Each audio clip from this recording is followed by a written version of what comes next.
Fiquei pensando aqui o quanto temos dificuldade em ouvir nossos filhos. Quando são crianças, não ouvimos porque não têm maturidade. Quando crescem na adolescência, a capacidade abstrativa cerebral aumenta e eles já conseguem refletir sobre si e sobre o mundo com boa complexidade. Num processo natural de amadurecimento, passam inclusive a tentar se colocar mais, exibir seus questionamentos e ideias na família, na escola, nos lugares que frequentam. Mas o que fazemos? Não ouvimos. Não nos disponibilizamos a isso. Às vezes até infantilizamos nossos teens e os desacreditamos. Não promovemos espaços de participação juvenil. Afinal, são só aborrecentes barulhentos. O que poderiam ter de bom para falar? Pois eles querem falar muito. Este é o momento. E se abrirmos um canal de escuta, eles vão falar. Inclusive vão falar muito sobre como estão se sentindo, sobre o que estão passando e o que estão pensando. E como isso é importante, não? Afinal, é tudo o que queremos, que os adolescentes falem conosco. Então chega de acharmos que o mundo é só dos adultos e vamos abrir os ouvidos para escutar a galera, catalisar espaços em que eles se sintam confortáveis para meter a boca no trombone e se expressar. Tenho certeza que muito sofrimento psíquico adolescente tem tentado ser ouvido, mas fica sufocado em nossas durezas da vida adulta. Então, é sempre bom lembrar. Para ouvir, precisamos 1. Não falar. 2. Olhar no olho. 3. Transparecer confiança. E 4. Amar sinceramente. Não necessariamente nesta ordem, mas necessariamente todos os dias. Esse texto foi escrito pelo médico Felipe Fortes na página Médico de Jovens do Instagram em 29 de julho de 2021.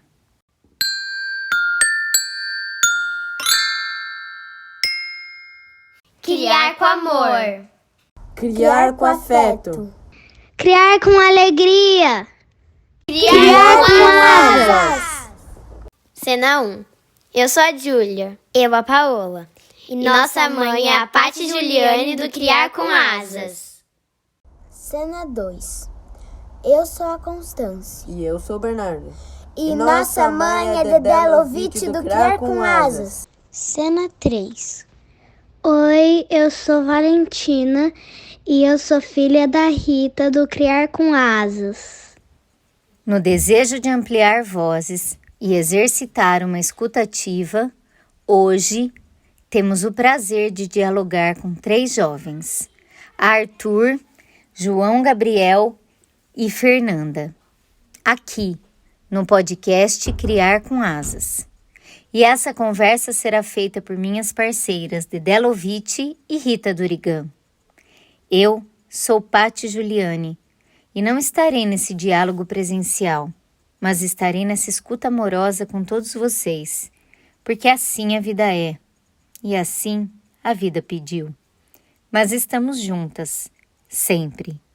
E isso é o que importa. Bom encontro para vocês, minhas queridas. Aproveitem. Episódio 10.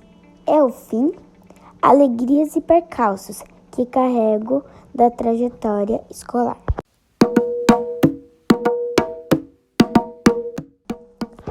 Bloco 1. Como cheguei até aqui? Bom, oi pessoal, a gente está aqui no 10º episódio do podcast do Criar com Asas.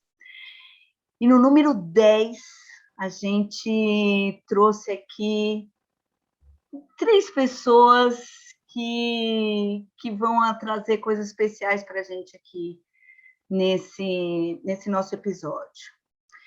Então, eu vou falar oi para a Rita primeiro, porque a Paty hoje não está aqui com a gente, mas como sempre, presente aqui, né, no nosso coração, e ela deixou umas coisas gravadas que eu vou colocar aqui para todo mundo. E boa noite, Rita. Boa noite agora, mas bom momento a todos.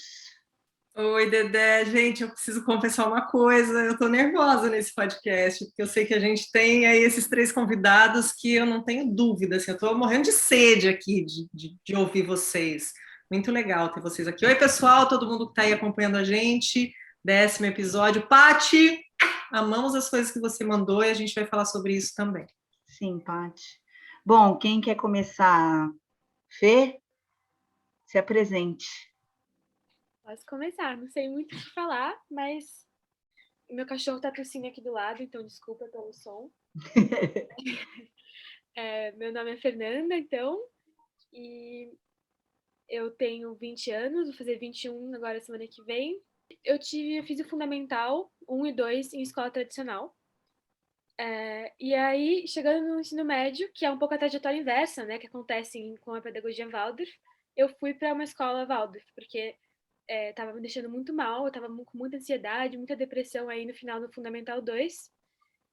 E aí, a gente estava aí procurando uma outra forma, né, uma outra escola, ia sair da escola, e a gente estava aí procurando outras opções, quando a gente acabou descobrindo a opção de uma escola Waldorf. Para sair dessa situação que eu estava, acabei indo para a escola Waldorf, e foi uma experiência muito interessante, tipo, foi muito um choque, na verdade, quando eu entrei, assim, e vi que no meu currículo tinham 7 aulas de artes por semana, que na minha escola antiga tinha uma aula de artes e era uma aula muito ruim, assim, tipo, que a gente ficava copiando o quadro que o professor colocava na lousa, e era só isso. Enquanto na Waldorf eu tive toda essa outra experiência, assim, que é imensurável. Eu nunca teria tido em outros lugares essa experiência, com todos os tipos de artesanato, de laboratórios, né, que a gente teve lá. E para mim isso foi assim uma coisa que me salvou. Foi assim, me encontrei muito nesse lugar. E a escola Waldorf é uma família, né? Tipo, isso é uma coisa que eu me sentia muito pouco acolhida, né? Eu tive questões muito complicadas de tipo, eu estava muito deprimida nessa minha antiga escola e eu me sentia muito excluída lá por conta disso. Enquanto isso, na Waldorf eu fui completamente acolhida. E a sala mesmo é uma família que estão juntos aí desde o começo. E o tutor ali tem uma função quase como um pai dentro da escola. O meu tutor, assim, é uma pessoa que eu mantenho contato até hoje, um professor que eu gosto muito, tenho muito carinho, professor de história, e ele me ajudou muito, assim, quando eu entrei, e durante toda a trajetória do ensino médio, foi muito incrível, assim, eu gostei muito, tipo, e foi muito engraçado, porque indo pra Waldorf, assim, todos os meus amigos, assim, dessa minha antiga escola, falavam, você vai fazer o quê da vida? Você vai ser professora de teatro? Você vai fazer o quê com sua formação na escola Waldorf? Tipo, era como se fosse uma coisa ruim, né, ser professor de teatro, mas também essa perspectiva que eles tinham, que eu ia fazer, sei lá, que ia ser alguma coisa que eles considerassem menos importante. Sim, sim, eu acho que entra um pouco nisso, né, Fê? Eu acho que entra Preconceito bastante nisso, né? Meninos, a Ninguém experiência de te, peraí, vocês... ninguém te perguntou, você vai ser a Fê, né? Era só isso que você estava buscando, não era, afinal de contas? eu tava Lá ou bem. em qualquer lugar, né? Sim. Não, tava todo mundo super preocupado, assim, com minha vida profissional e não comigo. Senti muito que Isso, essa era a visão que eu tinha nessa, tipo, antiga. E depois na Waldorf foi justamente o contrário. Tava todo mundo preocupado comigo e não necessariamente com o que eu ia me tornar, porque isso ia vir naturalmente, veio naturalmente. E assim, eu acho que eu não estaria feliz no curso que eu tô fazendo hoje na faculdade, eu tô fazendo geografia na USP agora. Eu não teria, tipo, me encontrado assim, não teria achado isso como uma coisa que faz muito sentido para mim, se eu não tivesse tido uma experiência na escola Waldorf, que foi uma experiência de muito autoconhecimento, assim. Não sei o que eu estaria fazendo hoje da minha vida se não se eu tivesse tido outra experiência aí de formação. E os dois, o que vocês contam? Se apresentem e deem assim um breve histórico escolar de vocês. Bom, eu sou o João, eu sou, por um acaso do destino, eu sou sobrinho da senhora Dedé. Eu estudei na escola Waldorf desde que eu comecei minha vida escolar, ou seja, desde os meus 4 anos de idade. No jardim da infância, fiz o primeiro ano, segundo, terceiro, até o terceiro colegial. E, assim, eu definitivamente não tenho muita base para comparar com outras escolas, até porque eu estudei a vida inteira lá. Mas, assim, Foi uma experiência, no geral, bastante boa, enriquecedora. Houve coisas muito interessantes na minha jornada pela Escola Waldorf. Essa coisa de artes, e principalmente o jeito que é abordado, porque o jeito que se aborda artes lá é um jeito bem prático, na verdade, é um jeito bem de fazer artes e fazer e fazer. É uma coisa meio propriamente do que, se você inclusive for na origem da palavra arte, tem essa coisa do fazer com excelência, né? Então, assim, tem a ver justamente com isso. Mais ou menos isso, pela vida inteira, tive boas experiências, também tive más experiências, mas isso a gente deixa para falar depois. Nós vamos falar sobre isso. Arthur. Bom, meu nome é Arthur. Eu entrei na escola com 6 anos de idade, depois de fazer maternal e jardim de infância e ensino tradicional. Então, eu passei 12 anos lá, contando com todos os anos de ensino médio e fundamental, e tive a primeira experiência de choque natural, também por saber ler quando eu cheguei, e o método de ensino, principalmente a partir do fundamental, ele é muito diferente em relação às outras escolas. Mas, assim como o João disse, eu tive muitas boas experiências, mas também más experiências. Atrelo as boas experiências mais ao ensino fundamental 1 e 2, o que é curioso. Eu penso nisso bastante, sobre toda essa parte artística e pedagógica diferenciada, como eu vejo muitos benefícios, principalmente na primeira fase da infância e pré-adolescência, e guardo muitas memórias, principalmente dessas fases na escola. É interessante vocês falarem, né, quando vocês trazem esse benefício da arte, de como vocês se envolveram com a arte, como que a arte envolve vocês dentro da escola, né? Mas a minha pergunta, assim, para a gente ir um pouco além desse período que vocês tiveram na Waldorf, a minha pergunta é a seguinte: a vida pós-escola Waldorf?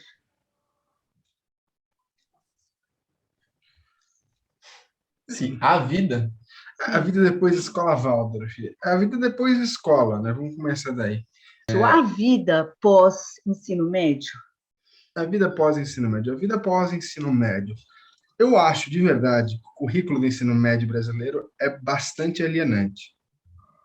Eu tenho essa impressão, porque ele é um currículo muito técnico e muito...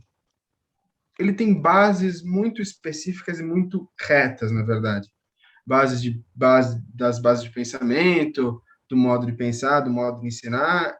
Ele tudo tem uma certa coisa que não deixa muita margem para uma educação mais ampla, de modo geral. Na Waldorf, por exemplo, a gente consegue ter um currículo melhor de artes, a gente consegue estudar algumas outras coisas fora do que esse currículo do MEC brasileiro faz todo mundo estudar. Isso é bom, na verdade. Por exemplo, a questão da arte é muito bom, na verdade. Então, eu, pelo menos, saí da escola com a possibilidade dentro de mim de poder escolher uma outra coisa que não fosse uma coisa tradicional. Para mim, não passava nem pela cabeça, por exemplo, entrar na faculdade de Direito. Mas, assim, não passava nem não tinha nem possibilidade nenhuma. Eu já estudo filosofia e verdadeiramente eu tenho total convicção que pelo menos isso a gente conseguiu ter. Mas mesmo isso, mesmo essa questão da arte, mesmo tudo isso, não é suficiente. Não é suficiente, porque o currículo é, sim, muito alienante, e mais do que isso. Toda organização, toda instituição, ela tem um jogo de interesse entre as suas partes, né? E os pais, eles fazem uma pressão política lá dentro da Waldorf para um certo direcionamento, que é esse direcionamento padrão do que é o ensino brasileiro, que é um ensino médio, principalmente, feito para um exame. Então, isso é muito forte lá dentro. Existe uma briga bem grande entre uma parte dos pais com uma parte mais liberal ou, em certo sentido, até mais tradicional do corpo docente lá da Waldorf. Então você sai da escola. Eu saí da Waldorf com esse conflito também dentro de mim, entendeu? Esse conflito existia dentro de mim. Você acha que ele existiria? Desculpa. Vai. Você acha que ele existiria, esse conflito? É difícil falar, eu acho, né? O se não existe, mas você sente esse conflito em pessoas que não estudaram na Waldorf, por exemplo? Você acha que essa formação te deu um caminho para você questionar essas coisas? Eu acho que existe, sim, né? Porque não é só quem estuda na Waldorf, sei lá, que vai estudar filosofia, por exemplo. Evidentemente que não. Se fosse assim, sei lá, a Fecheleste seria só de gente da Waldorf. Não é assim que acontece. Então, assim, existe, sim, existe em outras pessoas, só que são por coisas contingentes, não são por causa da estrutura da escola. As estruturas das escolas não permitem. Por exemplo, eu tenho tive um professor de filosofia no semestre passado, na minha faculdade, evidentemente. Ele me contou que ele só prestou filosofia para um professor de matemática. Um dia disse: você gosta de ler? Então lê esse livro aqui do Descartes. Então ele acabou se interessando por fazer filosofia, ou seja, uma coisa completamente contingente, lateral ao processo de formação padrão, o processo do currículo padrão das escolas, né? E de como as coisas são estruturadas. Então, assim, poderia haver, sim. Só que o modo como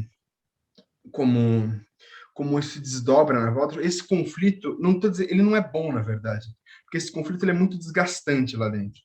É uma coisa, essa discussão lá é muito recorrente, essa discussão que ela falou, sai da escola dela, que que você vai ser da vida e não sei o quê, esse assunto existe lá na Waldorf e é verbalizado pelos alunos lá de dentro. Quantas vezes eu já não ouvi isso? Então, assim, é cansativo, na verdade, isso é bem cansativo.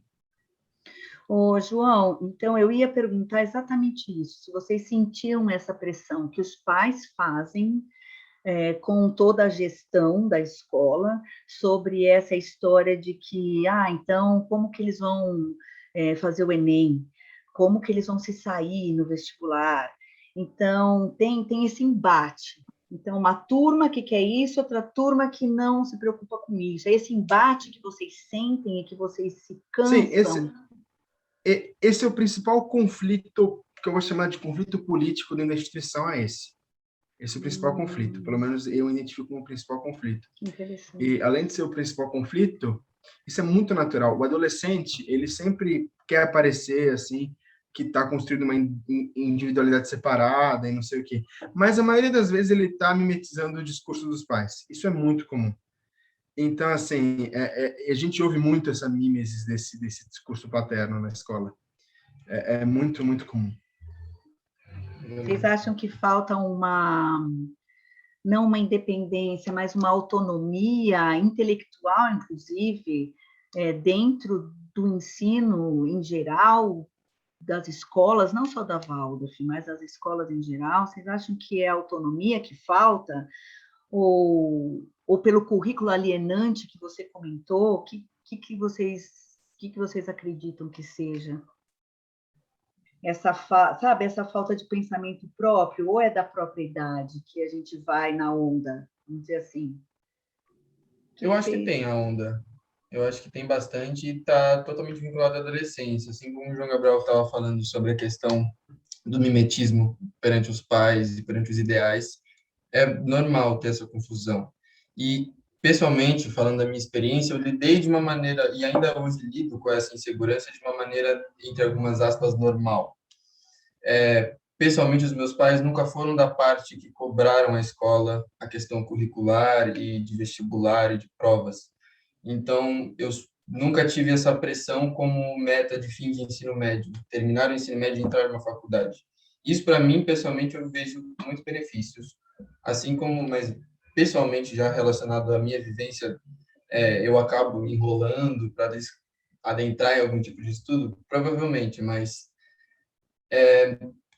sobre a autonomia dos alunos, pessoalmente na escola, eles pregam algo que eles usam o termo de tripé, que eles falam sobre os alunos, os professores e os pais. E é um consenso da maioria, aliás, é um consenso entre os alunos do ensino médio de que o pé relacionado aos alunos, ele não é muito apoiado no chão, por assim dizer. Então, não acaba sendo um tripé, no final das contas. Isso envolve tanto o quesito de currículo e de matéria intelectual, quanto também sobre decisões como vestimenta ou qualquer tipo de carga horária ou outro tipo de decisão que é tomada dentro da escola. Que voz que vocês tinham na escola? Vocês tinham uma voz?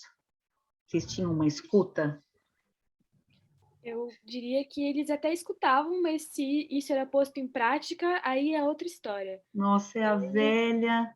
O que a gente falou no nosso episódio da escuta, Rita? O que eu falei que acontece na escola? A escola acha lindo, vamos escutar nossos alunos. Tá, mas nós vamos fazer o quê com essa escuta, gente? A gente vai ficar lá escutando, que bom que eu te escutei, só que vai continuar tudo igual, tá? Sim. É isso mesmo, gente? Porque eu tenho a impressão que a escola... Eu estou dentro da escola. Então, eu tenho a impressão que a gente está lá escutando. Então, viu? A gente escutou isso é bem legal, isso, né? É importante isso que ele falou. Chega no outro dia, está tudo igual. E a Waldorf tinha uma questão, acho que ainda talvez mais grave disso, que algumas coisas não existia nenhum consenso entre o próprio corpo docente de por que elas eram assim. Um exemplo, na nossa Waldorf, isso não é em todas as Waldorfs, mas a nossa, que é a Rudolf Steiner, tinha uma regra de vestimenta. Tipo, as meninas não poderiam usar regata, tipo, que mostrasse o ombro, não podia usar shorts, curto, várias questões. E isso era uma coisa meio recente, assim, tipo, quando eu entrei na Waldorf já tinha isso, mas pelo que eu entendi de lá era uma coisa meio recente, e todo mundo reclamava sempre que era um absurdo, que não sei o que não podia, e cada professor falava uma coisa. Um falava, não, porque uma escola é um ambiente familiar, os outros falavam, não, porque porque distrai. Então, cada um tinha uma explicação, ninguém conseguia chegar a nenhum consenso, então a gente nem sabia o porquê que a gente não poderia usar, ninguém nunca ouvia que a gente não queria ter essa regra, que era uma coisa nova. Então ficava um ciclo assim, não ia para lugar nenhum nossas reclamações, a gente nunca recebia uma resposta da escola do porquê que era assim, e uma coisa assim louca, tipo, não tinha explicação. Isso acontecia com várias coisas na escola. Ninguém conseguia ter um consenso do porquê que as coisas funcionavam assim, elas só eram, e era meio aceita, assim. É assim e assim, e vai ser assim, e lidem com isso. Do lado de fora da escola, na vida fora, né, dos muros da escola, vocês sentiam diferença nisso, nessa mesma fase? Vocês se sentiam ouvidos e as coisas aconteciam ou não? Aí vamos seguir nosso caminho aqui. Como é que é? Como é que vocês conseguem relacionar a vida na escola, as brigas que vocês compravam, as bandeiras que vocês levantavam naquela fase, né, que vocês estavam lá dentro, e fora da escola? Eu fui do Grêmio da escola por 2 anos. Fui da diretoria do Grêmio da escola por 2 anos. E por bom tempo a gente fazia reuniões com a diretoria da escola mesmo, com a coordenação, porque eles têm um esquema de autogestão, né? Quem gere a escola são os professores, o corpo docente, e eles são eleitos pelo próprio corpo docente. Então, é o núcleo pedagógico, a coordenação pedagógica da escola é feita pelos próprios professores. E a gente se encontrava, esse negócio da regra da vestimenta foi por muito tempo a principal pauta, né? Por esses 2 anos a gente quase só tratou disso, até chegar a um ponto que ninguém mais levava isso a sério lá dentro, de verdade, assim. Pouquíssima gente levava isso a sério, e isso era simplesmente qualquer coisa, menos uma coisa assim, menos assunto. E todo mundo mais ou menos vinha vestido do jeito que queria, e ficava uma letra morta no regimento da escola. Mais ou menos. Então, aí algumas professoras acabavam chamando, chamavam atenção, daí algumas professoras, por alguns motivos, chamavam atenção quem elas gostavam menos, enfim, esse tipo de coisa que acontece, né?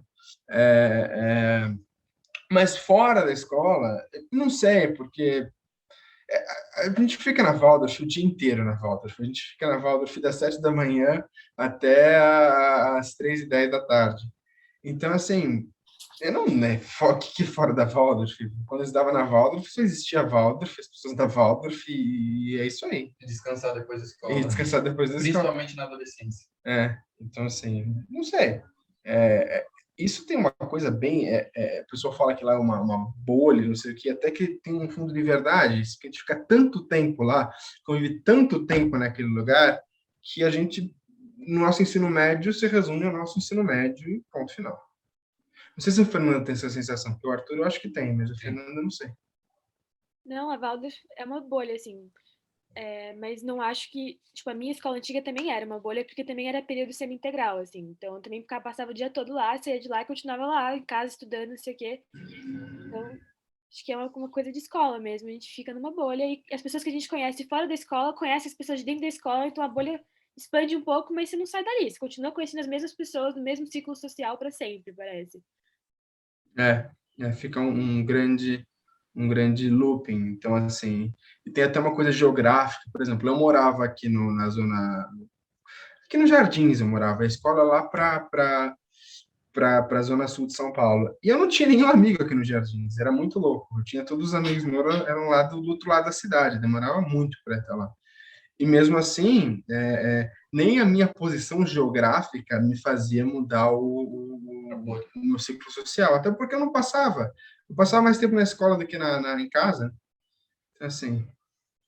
E a escola envolve também de várias maneiras, né? Mesmo quando você está em casa, ela acaba te envolvendo em outras atividades da própria escola, em festividades. Então, toda a família acaba se envolvendo nisso, né? Quando você citou o tripé, Arthur, todas as escolas buscam isso, esse tripé, porque é essencial, né? Para essa instituição chamada escola, é essencial. Sem a família, sem os alunos e sem o corpo docente, todas as pessoas que trabalham na escola, não funciona.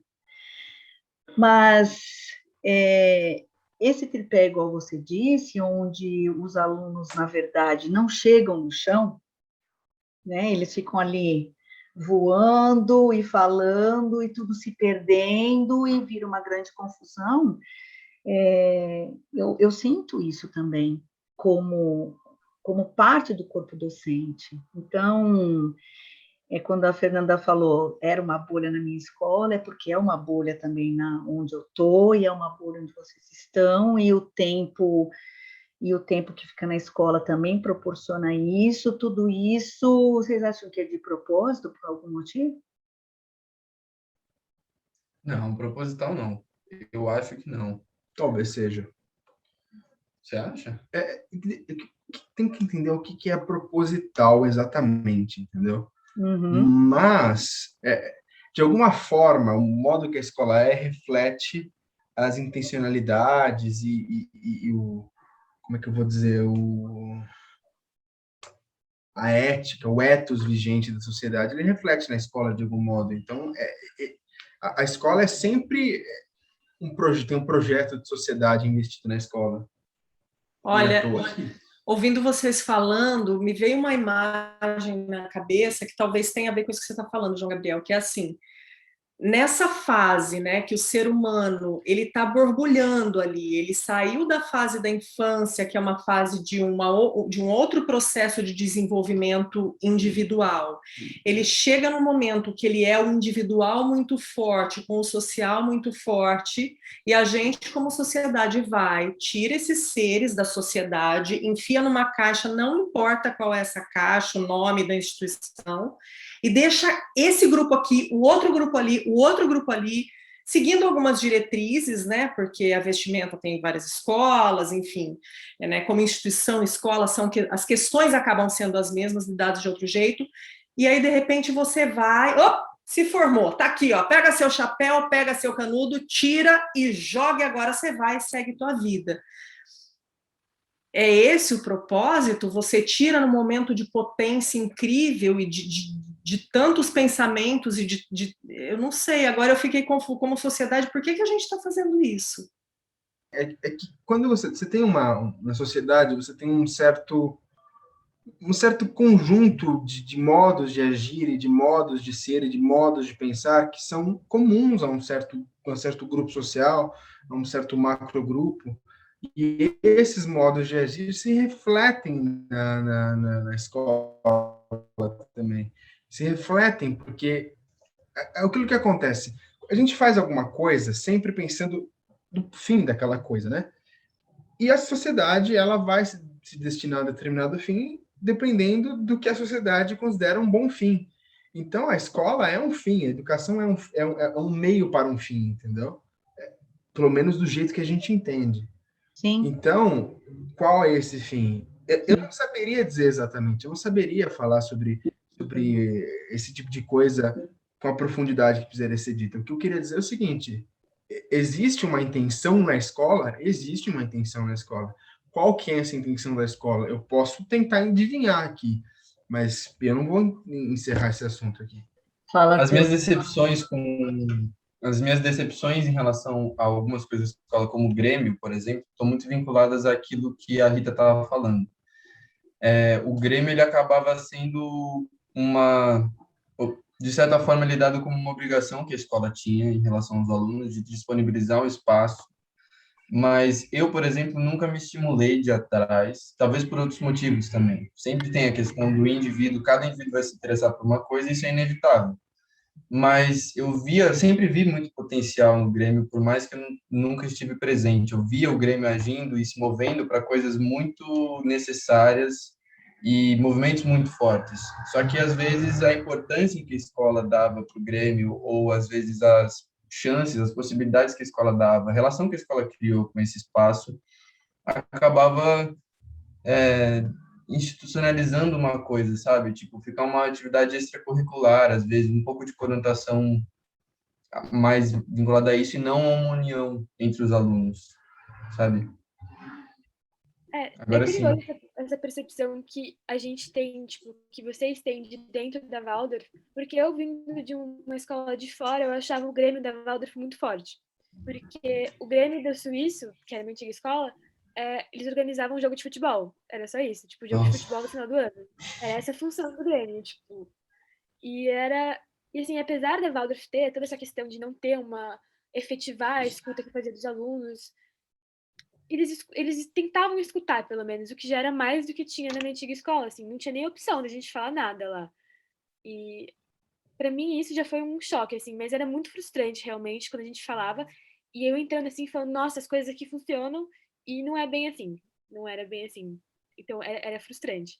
Mas pelo menos tinha isso, assim, um pouco defendendo a Waldorf nesse aspecto, que, enfim.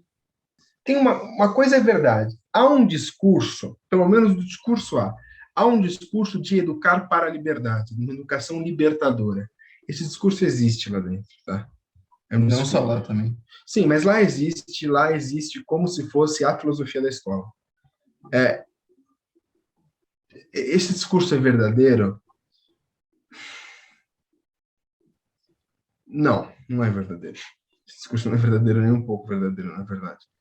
Existem alguns movimentos que sim, existem alguns movimentos lá que poderiam levar uma... Por exemplo, e isso eu vou dar um exemplo, que é a melhor coisa que tem lá na Waldorf, na minha opinião. A melhor coisa que tem na Waldorf é quando eles saem totalmente da casinha da educação e propõem uma coisa completamente diferente, que é quando a gente vai no 11º ano, que é o segundo colegial, tem uma viagem, que se chama Viagem de Parsifal, que a gente vai estudar uma novela medieval, que é a novela de Parsifal, uma novela medieval alemã, numa viagem de 7 dias.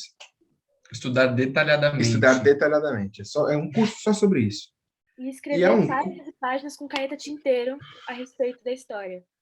Isso é um pouco exagero, mas torturante.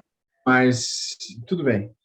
O que realmente importa é estudar história de um jeito que não se estuda no ensino médio. É estudar coisas que não se estudam no ensino médio com uma profundidade real.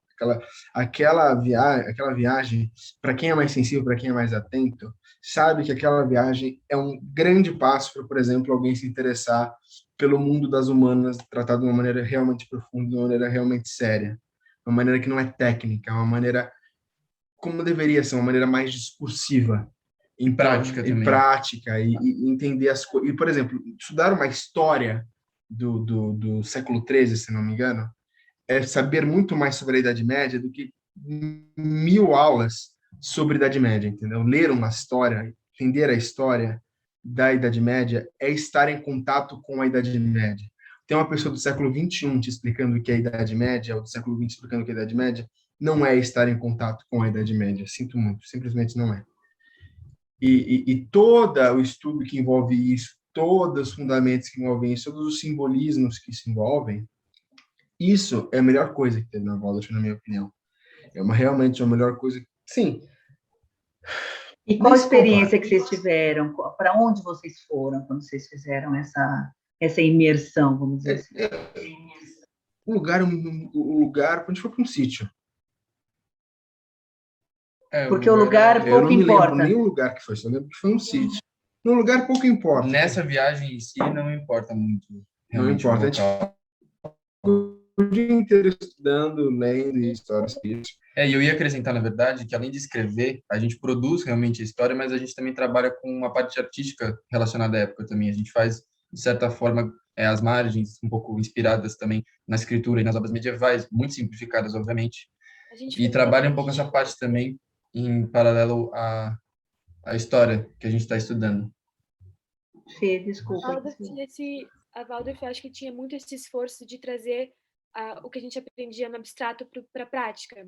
Mesmo sendo matemática, geometria, que eu acho que são coisas, tipo, muito, pelo menos para mim, que sou de humanas, são coisas muito abstratas. E aí, no 10º ano, a gente faz uma viagem de agrimensura, que a gente vai lá e vai colocar a geometria na prática para conseguir medir um terreno usando um teodolito, que é uma coisa super prática, assim. E para mim, foi uma coisa assim que eu nunca tinha aprendido matemática desse jeito na minha vida, de uma maneira prática, ali concreta, que eu conseguia ver as coisas acontecendo. Eu acho que a Waldorf tem muito esse esforço de conseguir trazer um contexto para as coisas e nessa prática, que a gente só fica na teoria, e tudo fica muito abstrato. Eu achava isso incrível. Esses momentos, essas viagens, realmente tinha essa inspiração, e essa inspiração era uma coisa assim... Muita riqueza também. Trazia muita riqueza. Mas olha como vai também para o indivíduo, né? Porque quando a Fê falou da coisa da escrita, isso mexeu comigo. Eu queria ter tido uma experiência como essa, apesar que eu escrevi várias folhas de almaço, mas com a caneta Bic. Mas, assim, traz o indivíduo também, né? E é nesses momentos que cada um vai se identificando com uma parcela daquela coisa tão incrível. A gente teve uma experiência recente, né, Dedé, de escrita à mão, um processo do nosso livro, que foi até uma coisa que a Paty trouxe para a gente, que mexeu muito com a gente, né? Então, são pequenos detalhes que talvez para um esse não pegue mais, mas para o outro, então a riqueza, eles devem fazer isso de uma maneira que consiga abranger o máximo de indivíduos que estão ali possível dentro de um conceito coletivo, né? As coisas aconteciam por um motivo e elas tinham tempo para acontecer. Penso muito nos trabalhos de artes, que a gente começa fazendo um animal, aí no ano seguinte a gente faz uma forma de uma pessoa e no último ano a gente faz uma cabeça. Tipo, uma formação do indivíduo, assim. Mas era muito bonito, assim, quando você entendia o do porquê que as coisas eram assim, para mim me dava um senso de conclusão, assim, que foi muito importante para eu conseguir entrar depois, sair da escola e seguir minha vida, assim, sabe? Sentir que as coisas terminaram, não ficaram abertas. As coisas foram vários rituais de passagem que a Waldorf proporciona. Mesmo no último ano a gente faz a fogueira, tipo, tem tantas coisas assim que são muito simples, mas que elas deixam tudo com um sentimentalismo muito bonito, assim, e um simbolismo bonito de fechamento, que eu acho que é muito importante. E para mim foi assim fundamental. Tem sim, isso sim. Eu ia acrescentar sobre o que a Rita falou do indivíduo, que é importante a gente lembrar que, por mais que a filosofia ou a pedagogia Waldorf ela prega essa consideração pelo indivíduo, é difícil você fugir das caixinhas quando a gente fala de um sistema educacional que a gente tem pré-estabelecido hoje em dia. Então, acaba que muitas coisas não dá para chegar lá, se a gente for pensar na teoria, mas por conta de algumas necessidades, não dá para aplicar essa atenção ao indivíduo. Voltando a falar da viagem de Paris, foi um exemplo disso, você tem pessoas, a gente escreve mais ou menos um texto, independente de quantas páginas, mas um texto por dia, se a gente for pensar, alguns com várias páginas. No final da viagem, algumas pessoas acabam antes do jantar. Outras pessoas ficam até 3 da manhã, algumas até 4 da manhã, e já escutei de gente virar madrugada no último dia da viagem, porque tem que acabar os trabalhos feitos, o trabalho artístico, todas as margens, a caneta tinteiro bonitinha. E às vezes não vai ser todo mundo que vai acompanhar isso, né? Apesar de estimular, você tem a diferença a aptidão entre cada pessoa, né? Então, também é complicado nesse sentido por causa da educação que a gente tem hoje em dia. Não dá para você atender todo mundo. Não, é impossível atender todo mundo. E, tudo isso são coisas boas. Tudo isso são coisas boas.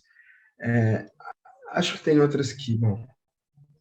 Eu acho que a gente pode entrar. Mas... Acho que a gente pode entrar nas... vamos ver, nas pedras nos sapatos aí. O que incomodou, o que machucou, o que até trouxe marcas, né? Porque tem coisas que a gente lembra e dói. Tem coisa que a gente lembra e a gente lembra assim, doeu, agora não dói mais. Que são essas coisas que vocês trouxeram de toda a vida escolar de vocês? Quais são essas marcas? E aí, só para a gente talvez facilitar um pouquinho para vocês, eu não sei, mas assim, a gente não está aqui também falando de uma instituição nesse momento, né? Porque cada um tem a sua história e a gente identifica ou não. Óbvio, né? Vocês três estudaram numa mesma história. A Fê traz essa mescla de ter tido uma experiência antes, mas naquele momento você estava. Mas assim, olhar um pouco mesmo de como esse sistema, né? De como tudo isso afeta a vida de vocês.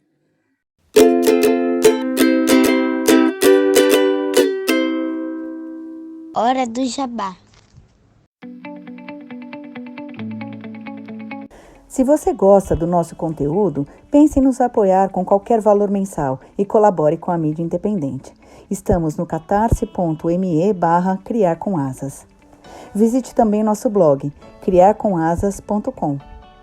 Também estamos no YouTube, Twitter, Instagram e Facebook. Segue a gente lá.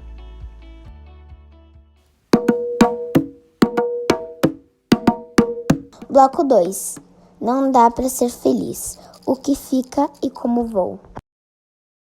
Existe um certo ar místico, mas místico no sentido cultista em certos aspectos do pensamento da Waldorf, em certos aspectos da teosofia.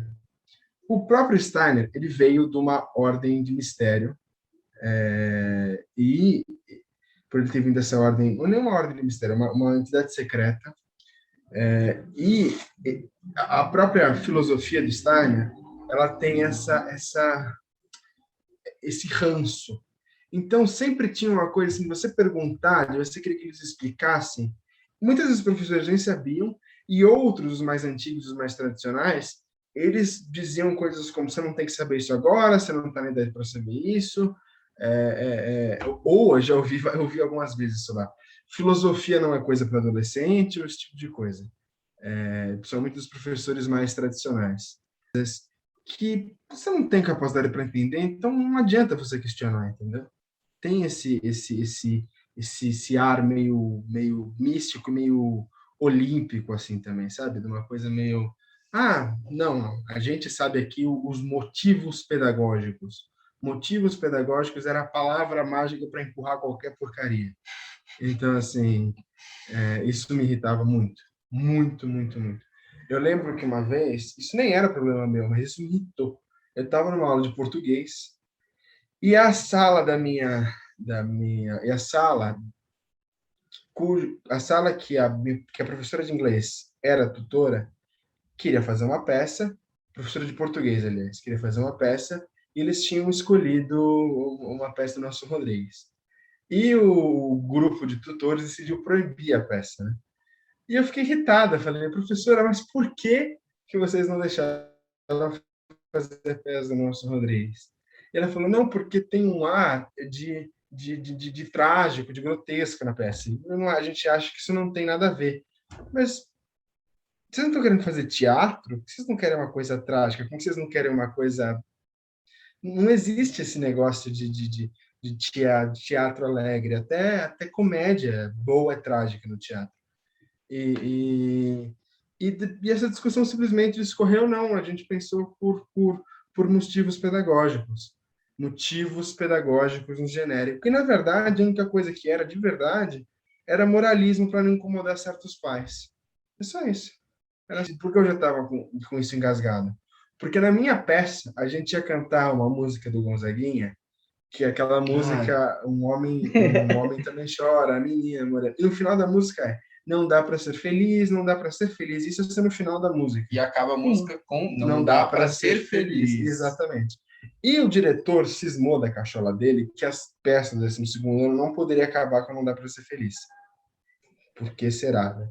Porque mais uma demanda. Mais uma demanda bocoloide. E daí a gente tinha que acabar a música com a primeira frase da música, voltar e cantar, um homem também chora, a menina morena. E isso, que esse pequeno detalhe me deixava louco da vida, porque era uma bobagem tão grande. E quando chegou esse cúmulo deles não deixarem fazer a peça do Nelson Rodrigues com a mesma justificativa, eu fiquei louco da vida, porque isso para mim era um cúmulo da bobagem, sinto muito, da burrice extrema. Sim. Então, assim, sei lá. Bom, as minhas pedras no sapato, eu diria que eu ainda estou tirando algumas delas. Algumas eu ainda estou achando, para ser sincero. Mas, como eu disse, eu tenho muito mais memórias boas, muito mais vinculadas ao ensino fundamental. Eu acho que por conta de cobranças que a vida traz naturalmente para a gente, que quando a gente chega na adolescência e no ensino médio, principalmente, começam a pesar bastante, por mais, independente da pedagogia ou do tipo de ensino que você está inserido. Uhum. E, bom, dentro de todas essas cobranças, a nossa saúde acaba mudando, né? A cabeça de um adolescente começa a entrar, cada um do seu jeito, dentro de um monte de crise. E dentro dessas crises, o que pessoalmente aconteceu comigo foi uma falta de entendimento da escola perante a isso, que pode estar vinculado a outros temas que também não são necessariamente vinculados a mim. Às vezes o jeito que, por exemplo, meninos expressam quando estão dentro de fases ou de depressão ou de ansiedade na adolescência, não é ficando quieto ou necessariamente deitando na cama e não tendo energia para fazer algumas coisas. Alguns desses meninos ficam revoltados. Alguns desses meninos são rebeldes. Pessoalmente, esse foi o meu caso na adolescência, na pré-adolescência, mais do que na adolescência. Mas não teve problema com isso. Agora, eu percebia que esse contato e essa compreensão perante esses momentos, ele não acontecia com todo mundo, eu diria. Pessoalmente, a minha tutora nunca conversou com o meu psiquiatra, nem com a minha psicóloga terapeuta durante 2 anos do meu ensino médio. Dei acompanhamento profissional, esse contato nunca aconteceu.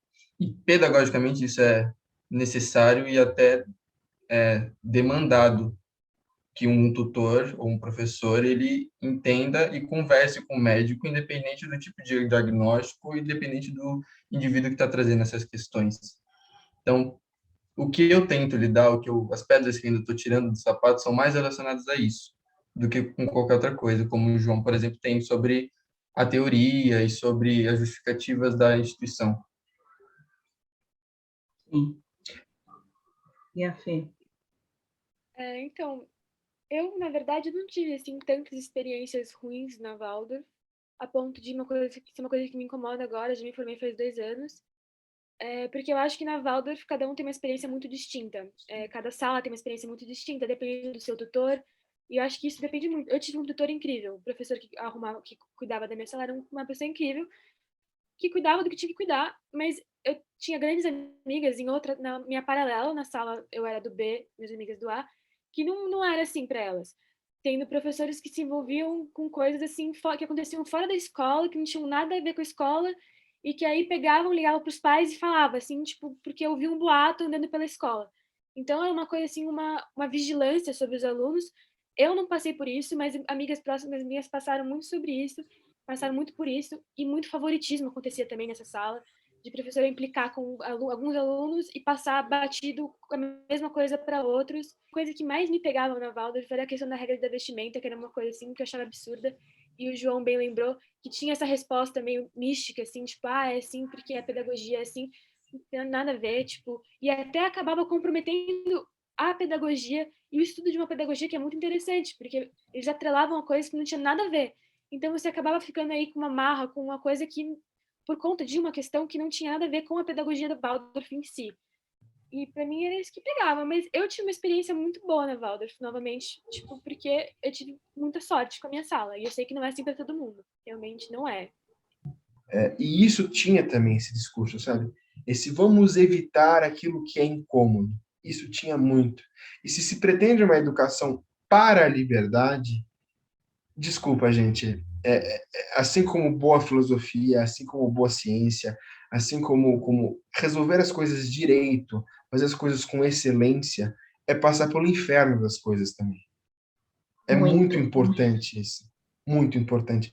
Porque o real das coisas, ele tem um aspecto desgraçado e doloroso. É verdade isso. Não dá para simplesmente esconder as coisas, tentar escamotear as coisas e fingir que está tudo lindo e maravilhoso. E não tá.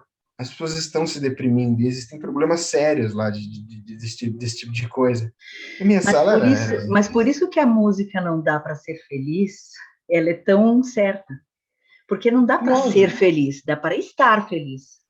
Exato. Mas ser feliz não dá para ser feliz, gente.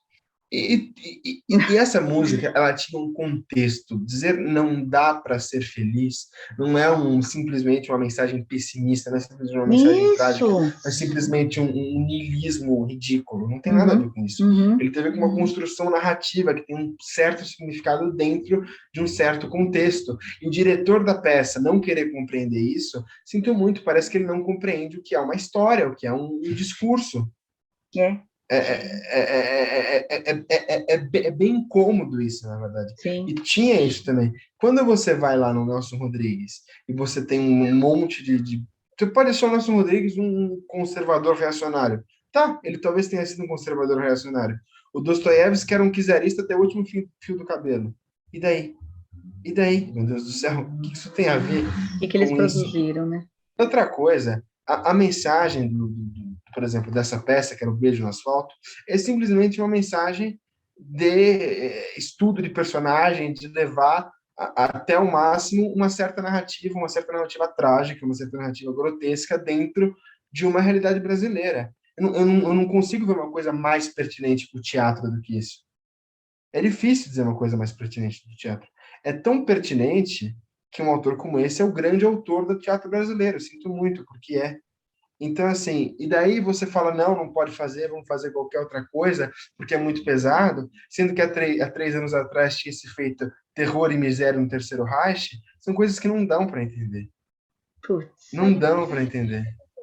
É uma marra de algumas pessoas que tinham alguma coisa e não tinha porquê, era assim, o professor ficava irritado com alguma coisa e não tinha, era um dogma, ficava aquilo, não vai mudar, nada que vocês vão falar vai convencer de que...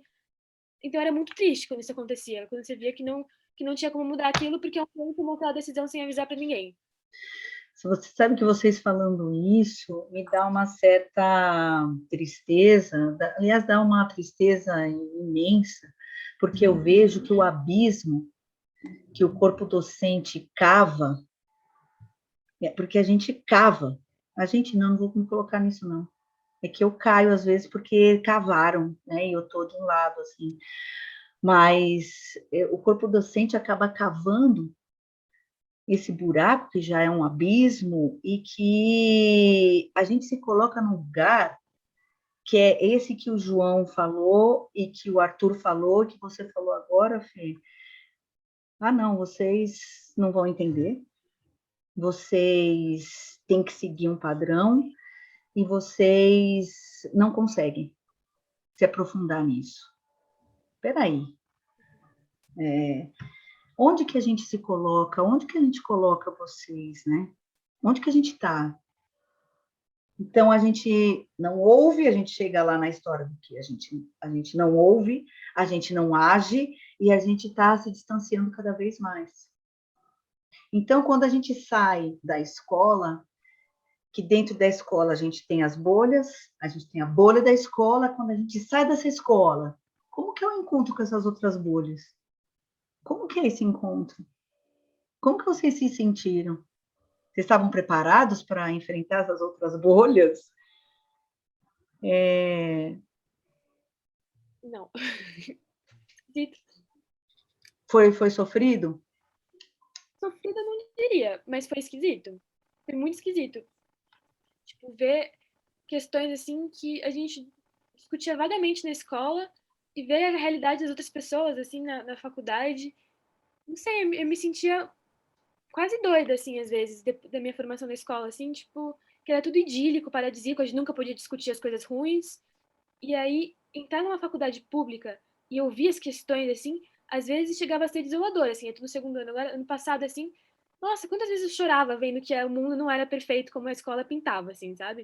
Um pouco, pra mim foi um pouco por aí, assim. Quer ver?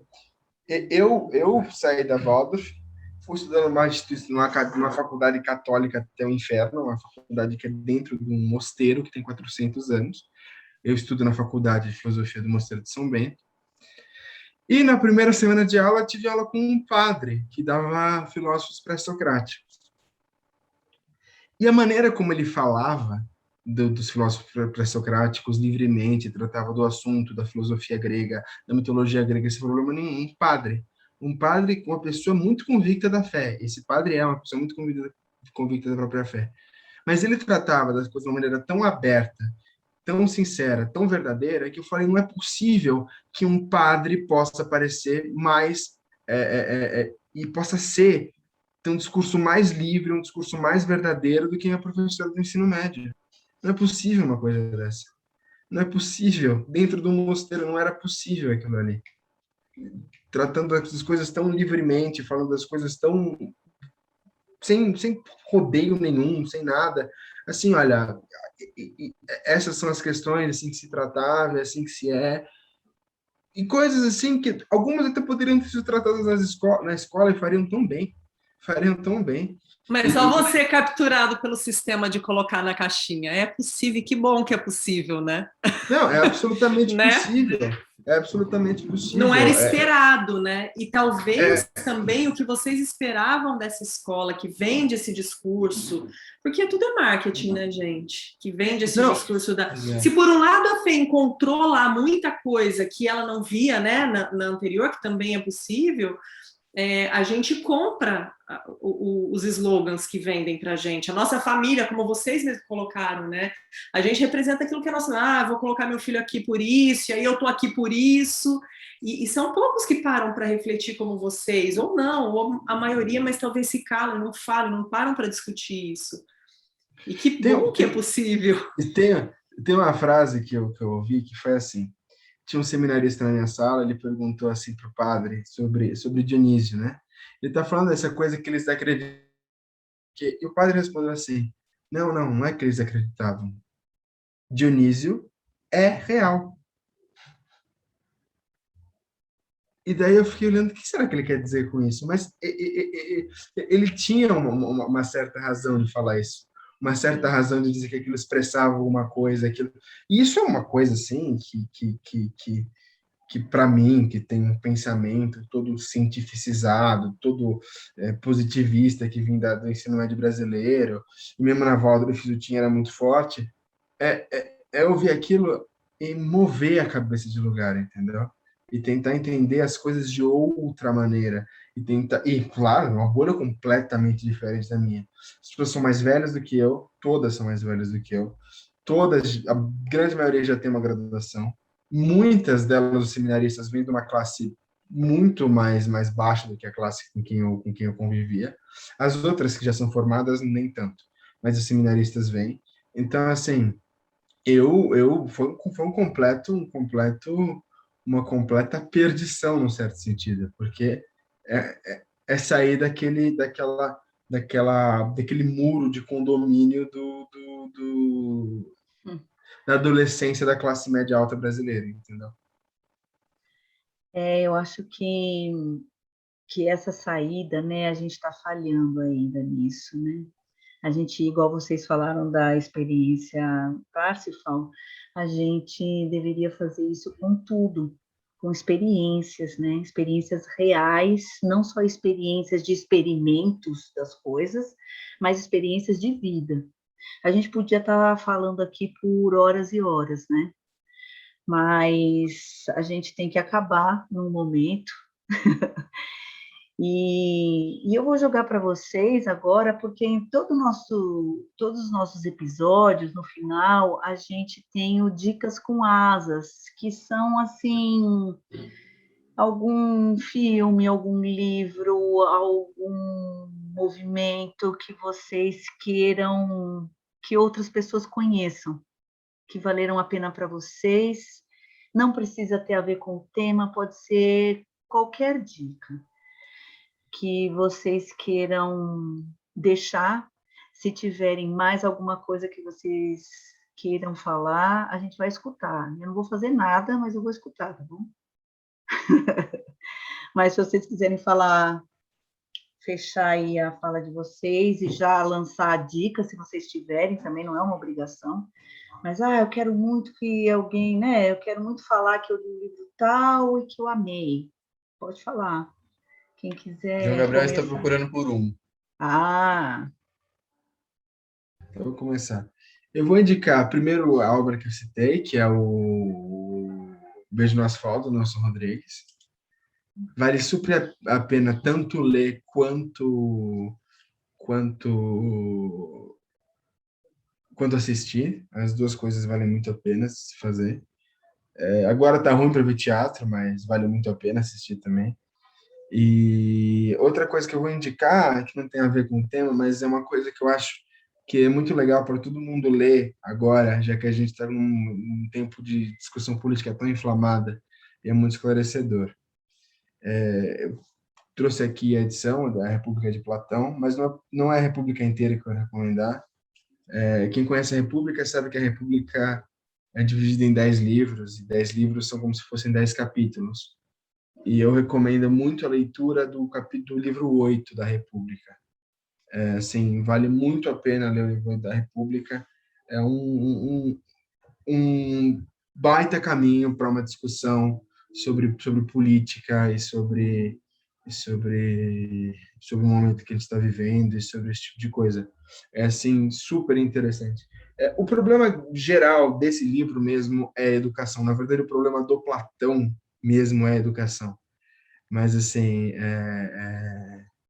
tanto que ele tem uma briga muito grande com os poetas gregos por causa disso.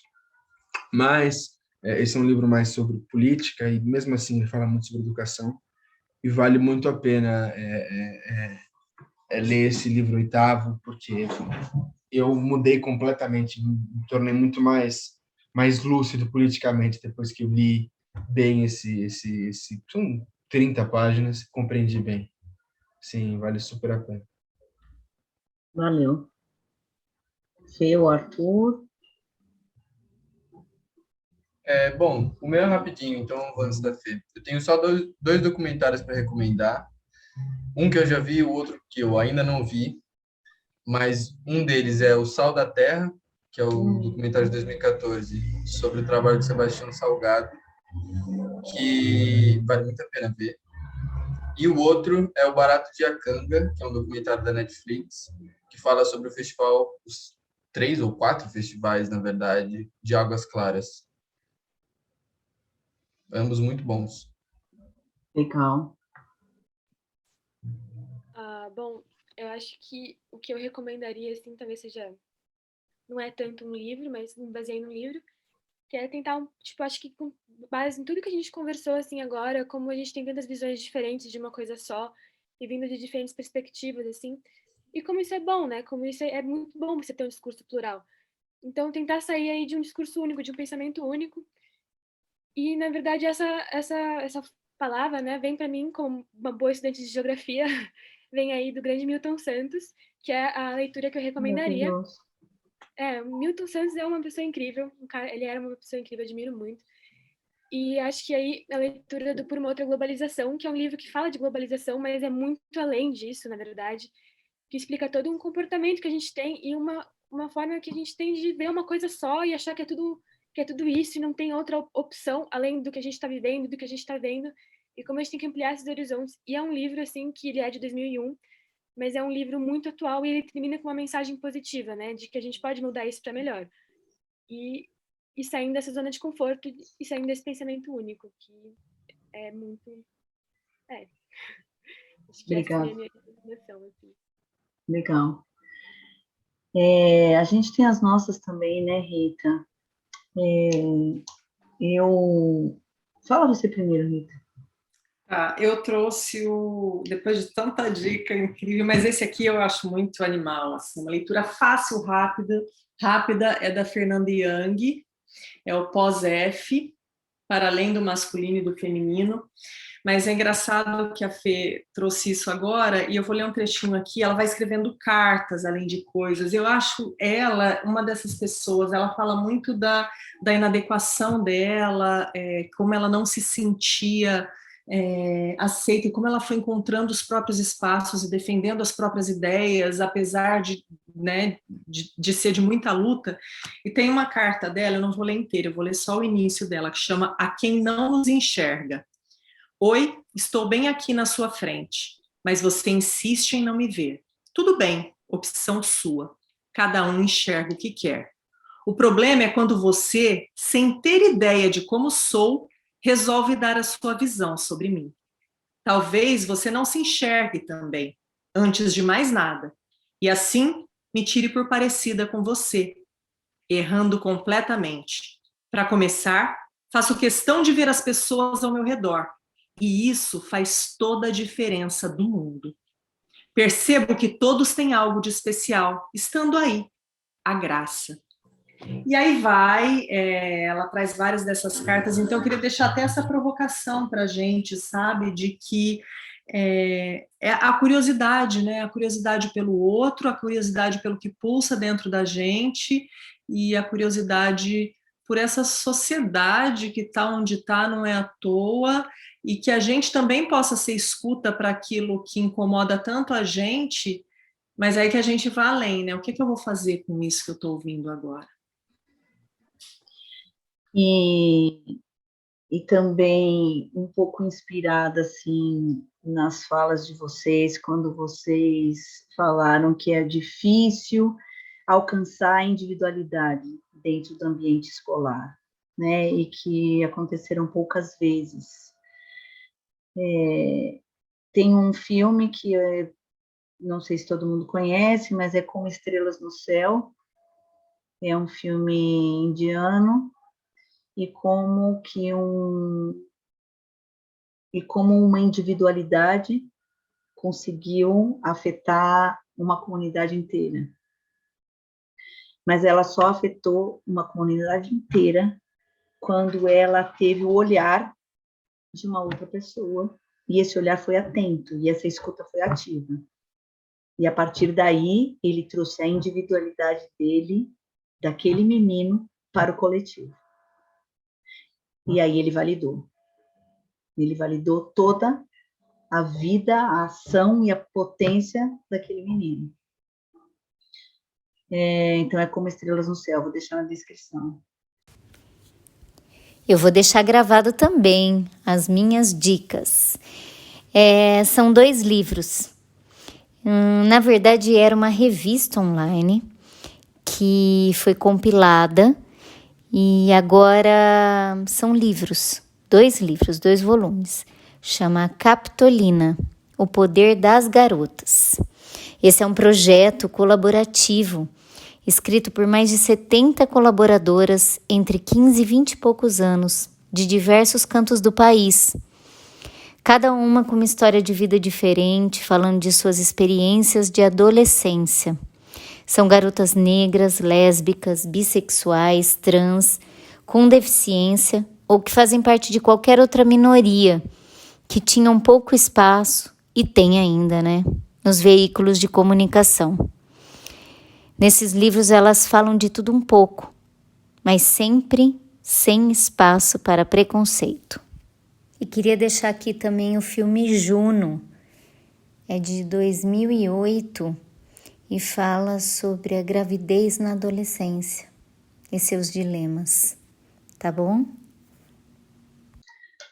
Bom, gente, eu quero agradecer muito vocês, agradecer o João Gabriel, que para mim está sendo assim a coisa mais linda trazer ele aqui para o podcast, faz parte da minha vida, muito, muito importante para mim, ele ter trazido o Arthur ter vindo com a gente, a Fê também, obrigada mesmo, gente.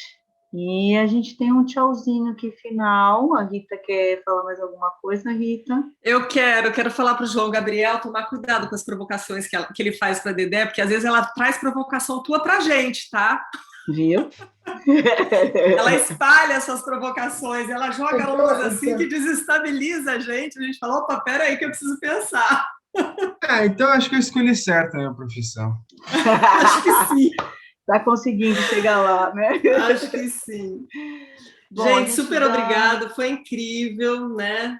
E obrigada a vocês que estiveram até agora aqui acompanhando a gente, muito bom, e assim, espero encontrar vocês aí em outros momentos, em outras situações, e na vida. Continuem, sigam, porque o que a gente tem que fazer é isso, e olhar para o que tem dentro da gente, ver como é que isso conversa com o que tem fora, e é isso. Obrigada mesmo. Eu queria falar um negócio para o Fernando, não tem nada a ver com o podcast. Você tem PDF do livro que você indicou? Tenho, de fato. Lógico que você tem. Eu tenho 3 vezes. Livros de faculdade, todos têm PDF, maravilha. Não tem como, né?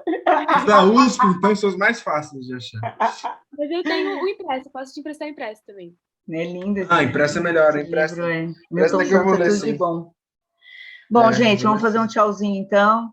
Tchau, tchau, gente. Tchau, pessoal. Até a próxima. Obrigada. Tchau.